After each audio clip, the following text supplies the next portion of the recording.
చేస్తున్నారు? మీకు ఒక ఎగ్జాంపుల్ చెప్తాను కదా. నిన్న తుళ్ళూరులో జరిగిన యాక్సిడెంట్ మీకు తెలిసే ఉంటుంది కదా. ఆ అబ్బాయికి 13 years, 8th class చదువుతున్నాడు. అవునా? ఆ అబ్బాయి తప్పు ఉందో లేదో కానీ తెలీదు. కానీ చేసిన తప్పేంటి? చిన్న ఏజ్లో ఆ అబ్బాయిని డ్రైవింగ్ చేయమని వాళ్ళ పేరెంట్స్ బైక్ ఇవ్వడం. అది తప్పా కదా? కదా. ఆ యాక్సిడెంట్ ఎలా జరిగింది? ఆ లారీ అతనిది తప్పు అవ్వచ్చు, లేదా ఆ అబ్బాయిది తప్పు ఉండొచ్చు. కానీ అక్కడ నష్టపోయింది ఎవరు? పేరెంట్స్ కాదు, ఆ అబ్బాయి లైఫ్. 13 years ఆ అబ్బాయికి. ఎంత వయసు ఉంటుంది? మీతో పాటే కదా ఆ అబ్బాయి కూడా. 8th అయిపోయి 9th వెళ్తున్నాడు. కానీ ఆ వయసుకి ఆ అబ్బాయి డ్రైవింగ్ చేయకూడదు, కానీ చేశాడు. ఆ అబ్బాయి లైఫ్ అంతా స్పాయిల్ అయిపోయింది. నిన్న ఆ అబ్బాయి డెడ్ బాడీ చూడటానికి నేనే వెళ్ళలేకపోయాను తెలుసా. వాళ్ళ అమ్మ వాళ్ళు కూడా చూడలేకపోయారు. ఎంత ఘోరంగా ఉందంటే ఆ అబ్బాయి బాడీ, చాలా దారుణంగా ఉంది. కానీ ఏంటి అని అంటే, ఇప్పుడు మీకు ఏం చెప్తున్నాను అని అంటే, డ్రైవింగ్ చేయొచ్చు, కానీ ఏ ఏజ్లో చేయొచ్చు? 18 క్రాస్ అయిన తర్వాత, అంటే 18 సంవత్సరాల తర్వాత. అప్పుడు మీరు డ్రైవింగ్ లైసెన్స్ తీసుకొని అప్పుడు చేయొచ్చు. అప్పుడు ఎలాంటి తప్పు ఉండదు. చిన్న ఏజ్లో డ్రైవ్ చేయడం వల్ల చాలా నష్టపోతారు. ఇప్పుడు ఏంటంటే మన ఏజ్కి డ్రైవింగ్ చేసేయాలి, రైజ్ ఇచ్చేయాలి, ఏంటి స్కిడ్లు ఇవ్వాలి, లేకపోతే ఏదో అంటారు కదా, రింగులు తిప్పాలి, రింగులు తిప్పాలి లాంటివి చేయాలి అని అనుకుంటుంది. మన సంతోషానికి, మన ఏజ్కి, మన ఉడుకు రక్తానికి అది చేయాలి అనిపించింది.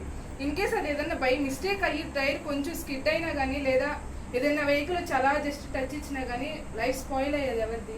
మీద వాళ్ళది కాదు కదా, మీరే కదా. ఇప్పుడు తెలియదు మనకి, ఏదన్నా వాడిది లక్ అవ్వో అన్లక్ అవ్వో, కానీ ఇన్ కేస్ వాడికి ఏదైనా గట్టి దెబ్బ తగిలింది కనుక ఏదైనా అయితే కోలుకోవడానికి చాలా టైం పట్టింది. కానీ నిన్న వాడు స్పాట్ డెడ్ అనమాట. అలా తగిలింది లారీ, అలా చనిపోయాడు వాడు.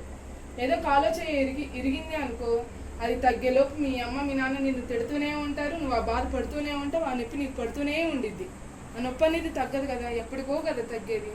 సరే అక్క చిన్న ఏజ్లో చేయొచ్చు, పెద్ద ఏజ్లో కూడా చేయొచ్చు. పెద్ద ఏజ్లో చేయకూడదు, పెద్ద ఏజ్లో చేయొచ్చు అంటున్నావు కదా. మరి అలా కూడా యాక్సిడెంట్ అవుతుంది కదా అక్క అని అంటే అవుతుంది. ఎగ్జాంపుల్ నేను మా నాన్న స్టోరీ చెప్తాను. మా నాన్న ట్రాక్టర్ డ్రైవర్. రాజధాని అయిన కొత్తలో ఏంటంటే, బీహార్ వాళ్ళు వచ్చారు కదా మనకి రాజధాని పనులు చేయడానికి. ఒక అతను బాగా డ్రింకర్ అనమాట, బీహార్ అతను. అతనికి ఏంటంటే 5 ఆడపిల్లలు, 2 మగపిల్లలు, చిన్న పిల్లలు అనమాట. మగపిల్లలు 2 కూడా చిన్న పిల్లలే, ఫుల్ డ్రింకరు. అయితే ఏంటంటే మా నాన్న ఇసుకలో ఇక్కడ నుంచి బోర్పాద నుంచి ఇసుకలో అదే ట్రాక్టర్ తీసుకొని వెళ్తున్నారు. తుళ్ళూరు సెంటర్లో సిగ్నల్ అదే పోలీస్ అతను ఆపారు ట్రాఫిక్ దగ్గర. అలా ఆపి పోలీస్ అతను ఇలా వెళ్ళి అన్నాడు. మా నాన్న పోలీస్ అతను ఏంటో చూసి ఇలా బండి స్టార్ట్ చేశాడు. జస్ట్ అలా మూవ్ అయింది అంతే బండి. మా నాన్న ట్రాక్టర్ ఆయన పొట్ట మీద నుంచి టైర్ వెళ్ళింది, కానీ ఆయన ఒంట్లో నుంచి ఇంత బ్లడ్ కూడా రాలేదు. ఆయన స్పాట్ డెడ్. ఆయనకు అలా అయినప్పుడు వాళ్ళ ఫ్యామిలీకి కానీ మేము కానీ చాలా మనీ అమౌంట్ అనేది పే చేసాము.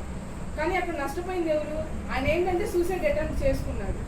కానీ ప్రాబ్లం ఎవరికి వచ్చింది? మాకే వచ్చింది. ఎవరు సాల్వ్ చేసుకున్నారు? మేమే సాల్వ్ చేసుకున్నాం. ఎన్ని డబ్బులు వేస్ట్ అయ్యండి.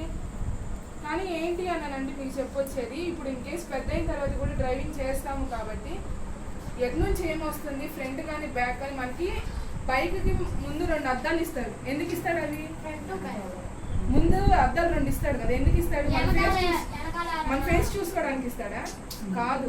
రైట్ సైడ్ ఏమొస్తుంది, లెఫ్ట్ సైడ్ ఏమొస్తుంది అని వెనకమాల నుంచి గమనించుకోవడానికి ఇస్తారు. కొంతమంది ఏంటంటే స్టైల్కి బండి ఇలా రైజ్ ఇస్తున్న ఇలా ఉండి తను ఇలా స్పైక్స్ తూగుతూ ఉంటారు. ఏంటి అని అంటే వాళ్ళు స్టైల్కి ఇచ్చారేమో అనుకోండి. కానీ బుద్ధి లేని వాళ్ళు చేసే పని అదే. తెలివిగల వాళ్ళు చేసేది ఏంటి అని అంటే, వెనకమాల ఏం వెహికల్స్ వస్తున్నాయి, ఇటేం వెహికల్స్ వస్తున్నాయి అని చూసుకోవడానికి మనకు ఫ్రంట్ ఆ 2 అద్దాలు ఇస్తారన్నమాట. అర్థమైందా? రేపు పెద్ద అయిన తర్వాత అయినా కానీ డ్రైవింగ్ చేసేటప్పుడు ఫస్ట్ మీరు తీసుకోవాల్సింది ఏంటి అని అంటే, 18 years క్రాస్ అయిన తర్వాత మీరు డ్రైవింగ్ లైసెన్స్